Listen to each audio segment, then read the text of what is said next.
1 বছর আগে এসেছি, আসার পরে শুনেছি এটা হালকা বেঁকে রয়েছে। তো বাঁকার পরেও সেরকম ওখানে রেসিডেন্সে বসবাস করছিলেন অনেকে। এখন শুনছি ভ্যাকেন্ট হয়ে গেছে। মানে এতদিন 1 বছরের বেশি হেলে আছে, কিছুই হয়নি।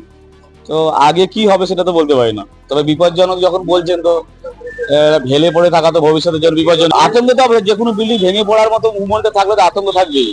কলকাতায় ইতিমধ্যেই একটা ঘটনা ঘটেছে, ঘটেছে, যেখানে হ্যাঁ, পুরো এটা বিল্ডিংটাই পড়ে সত্যি, গেছে। এটা আতঙ্কের বিষয়, এটা ভাবার বিষয়। যে কোনো সময় তো বিপদ ঘটতে পারে। এখানে সব পুকুর ছিল। পুকুর ছিল। আর এই বিল্ডিং এর অবস্থাটা কিরকম, এখন কি অবস্থায় রয়েছে? এটা হ্যাঁ, এবং অবস্থা বলতে কিনে ও তো বাড়ি করে বাস করছে। এই বিল্ডিংটা কি অবস্থা এখন? হেলে গেছে, ওই তো, এখন তো হেলে গেছে বিল্ডিংটা। হেলে গেছে। হয়তো আমাদের গায়ে পড়বে। গায়ে করলে আমরাই আগে, হ্যাঁ। আমাদের আগে যাবে। এটা কি জানিয়েছিলেন কাউন্সিলরকে যে এই বিল্ডিং সবাই জানে, সবাই জানে? সবাই জেনে শুনে এই কাজ করেছে। এই জমিটা তো বিক্রি হবে না, মানে বলে না দালাল ফালাল আছে, অনেক রকম লোকজন আছে। পুকুরটার উপর ভরাট করে, পুকুরের উপর ভরাট করে চাই পুকুর ছিল। নোটিশ দেওয়া হয়ে গেছে, বিল্ডিং খালি করা হচ্ছে। আচ্ছা খারাপ করে আবার ভেঙে দেওয়া হবে এটা। এখানকার এমএলএ কাউন্সিলর সব নোটিশ দিয়ে দিচ্ছে, ডাইরেক্ট এসে বলে গেছে আপনারা খালি করে দিন, বিল্ডিংটা ভাঙতে হবে। না না, তার আগের থেকে, যখন থেকে হেলেছে তখন থেকে আমাদের কাউন্সিলর এখানে এমএলএ পুরো বলে গেছে, ডাইরেক্টলি বলে গেছে, একদম কারোর মাধ্যমে বলিনি, ডাইরেক্টলি এসে বলে গেছে। বলছে 1 বছর ধরেই এরকম হবে। না না, 1 বছর ধরে হয়। হ্যাঁ, এই ইদানিং ফাঁকা করেছে এরা। এরা তো নিজেই খালি করছিল না, যখন চাপ পড়েছে তখন এরা খালি করে। সব জায়গায় বিল্ডিং করে যাচ্ছে, আমাদের এখানকার এমএলএ বা চেয়ারম্যান এইসব দায়িত্ব নিতে চায় না। সব পুরো পরিষ্কার বলে দিচ্ছে তোমরা খালি করো, আমরা এইসব দায়িত্ব নেই, পুরো খালি করতে হবে তোমার। এটা তো আমার অজান্ত ছিল, আমি জানতাম না।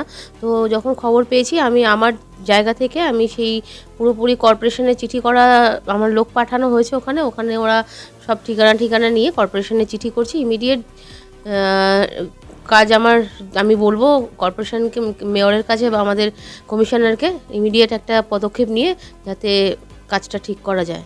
আর সবচেয়ে বড় কথা হলো এটা তো, আর আমি তো গত 2 বছর বা 3 বছর কাউন্সিলর, এগুলো আমার সময় হয়নি। আমি সাধারণ মানুষের সঙ্গে সবসময় পাশে আছি, আর মানুষের বিপদে সবসময় আমি তাদের পাশে আছি। আমি দেখবো যাতে এই বিপদটা থেকে এড়িয়ে কীভাবে ঠিক করা যায়। এটা হলো তৃণমূলের বাংলা, এগিয়ে Bangla. Rapid urbanisation is a reality.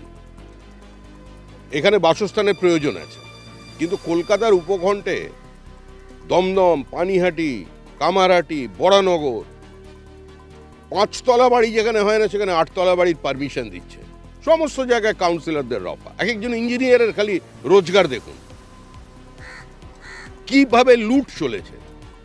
এ তো যে কোনো দিন কোনো ভূমিকম্প হলে সর্বনাশ হয়ে যাবে। বোর করে নিচের থেকে জল তুলছে, জলস্তর নামছে, বহু ধরনের সমস্যা তৈরি করেছে।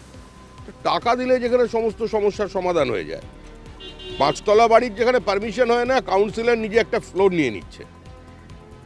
বিধাননগর কর্পোরেশন থেকে একটা নির্মাণ হচ্ছে, পুকুর বুঝিয়ে অঙ্গনওয়াড়ি স্কুল ভেঙে বিধাননগর কর্পোরেশন বাগুইহাটি থানাকে জানিয়েছে যে বেআইনি নির্মাণ।